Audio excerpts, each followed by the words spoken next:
بسم اللہ الرحمن الرحیم۔ شروع اللہ کے نام سے جو بڑا مہربان نہایت رحم کرنے والا ہے۔ حضرت حذیفہ رضی اللہ عنہ فرماتے ہیں کہ غزوہ خندق میں ہمارے ایک طرف تو مکہ کے کفار اور ان کے ساتھ دوسرے کافروں کے بہت سے گروہ تھے جو ہم پر چڑھائی کر کے آئے تھے اور حملہ کے لیے تیار تھے، اور دوسری طرف خود مدینہ میں بنو قریظہ کے یہود ہماری دشمنی پر تولے ہوئے تھے، جس سے ہر وقت اندیشہ تھا کہ کہیں مدینہ منورہ کو خالی دیکھ کر وہ ہمارے اہل و عیال کو بالکل ختم نہ کر دیں۔ ہم لوگ مدینہ منورہ سے باہر لڑائی کے سلسلہ میں پڑے ہوئے تھے۔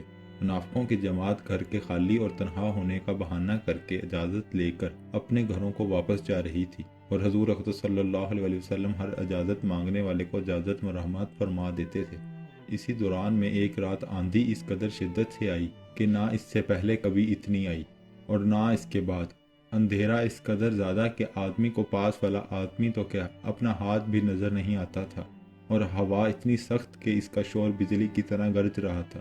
منافقین اپنے گھروں کو لوٹ رہے تھے۔ ہم 300 کا مجمع اسی جگہ تھا۔ حضور اقدس صلی اللہ علیہ وسلم ایک کا حال دریافت فرما رہے تھے اور اسی اندھیری میں ہر طرف تحقیقات فرما رہے تھے۔ اتنے میں میرے پاس حضور صلی اللہ علیہ وسلم کا گزر ہوا۔ میرے پاس نہ تو دشمن کے بچاؤ کے واسطے کوئی ہتھیار، نہ سردی سے بچاؤ کے لیے کوئی کپڑا، صرف ایک چھوٹی سی چادر تھی جو اوڑھنے میں گھٹنوں تک آتی تھی، اور وہ میری نہیں بیوی کی تھی۔ میں اس کو اوڑھے ہوئے گھٹنوں کے بل زمین پر چمٹا ہوا بیٹھا تھا۔ حضور صلی اللہ علیہ وسلم نے دریافت فرمایا، کون ہے؟ میں نے عرض کیا کہ حذیفہ رضی اللہ عنہ، مگر مجھ سے سردی کے مارے اٹھا بھی نہ گیا اور شرم کے مارے زمین پر چمٹ گیا۔ حضور صلی اللہ علیہ وسلم نے ارشاد فرمایا کہ اٹھ کھڑا ہو اور دشمن کے جتے میں جا کر ان کی خبر لا کہ کیا ہو رہا ہے۔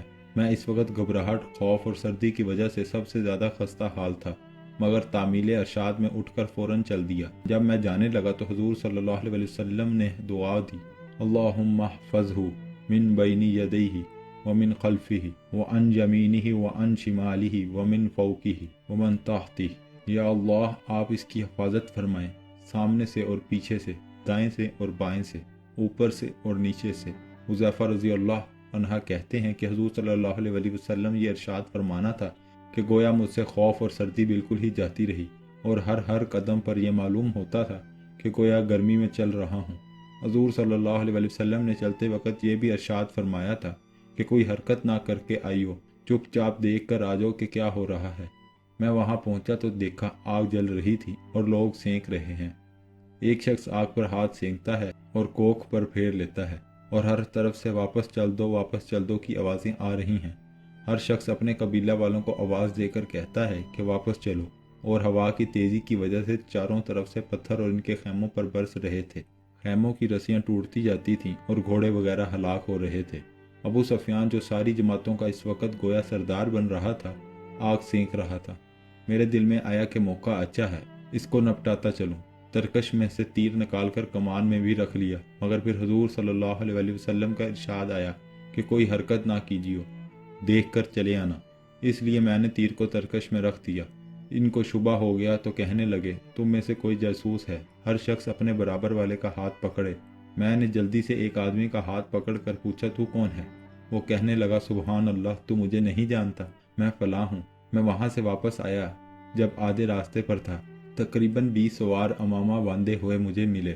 انہوں نے کہا کہ اپنے آقا سے کہہ دینا کہ اللہ نے دشمنوں کا انتظام کر دیا، بے فکر رہیں۔ میں واپس پہنچا تو حضور صلی اللہ علیہ وسلم ایک چھوٹی سی چادر اوڑھے نماز پڑھ رہے تھے۔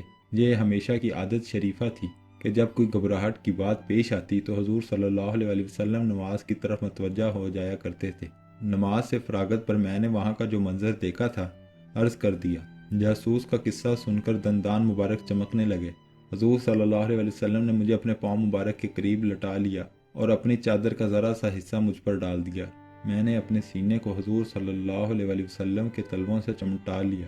انہی حضرات کا یہ قصہ تھا اور انہی کو ذبح تھا کہ اس قدر سختیوں اور دقتوں کی حالت میں بھی تعمیل ارشاد تن من جان و مال سب سے زیادہ عزیز تھا۔ اللہ جل شانہ بلا استحقاق اور بلا اہلیت مجھ ناپاک کو بھی ان کے احتوا کا کوئی حصہ نصیب فرما دیں تو زہے قسمت۔ ایسی ویڈیوز دیکھنے کے لیے ہمارے چینل کو سبسکرائب کریں اور بیل آئیکن کو پریس کریں تاکہ ہر نئی ویڈیو کا نوٹیفیکیشن آپ کو مل سکے، جس سے ہم اپنی زندگی اور آخرت کو بہتر بنا سکتے ہیں۔